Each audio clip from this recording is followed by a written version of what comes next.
నేను అనితా వంగలపూడి అనే నేను శాసనం ద్వారా నిర్మితమైన భారత రాజ్యాంగం పట్ల నిజమైన విశ్వాసం విధేయత చూపుతానని, భారతదేశ సార్వభౌమాధికారాన్ని సమగ్రతను కాపాడుతానని, ఆంధ్రప్రదేశ్ రాష్ట్ర మంత్రిగా నా కర్తవ్యాలను శ్రద్ధతో అంతఃకరణ శుద్ధితో నిర్వహిస్తానని, భయం కానీ పక్షపాతం కానీ రాగద్వేషాలు కానీ లేకుండా రాజ్యాంగాన్ని శాసనాలను అనుసరించి ప్రజలందరికీ న్యాయం చేకూరుస్తానని దైవ సాక్షిగా ప్రమాణం చేస్తున్నాను. నేను అనితా వంగలపూడి అనే నేను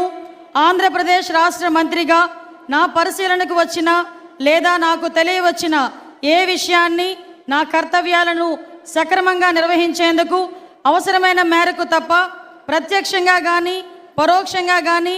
ఏ వ్యక్తికి లేదా ఏ వ్యక్తులకు తెలియపరచనని లేదా వెల్లడించనని దైవ సాక్షిగా ప్రమాణం చేస్తున్నాను.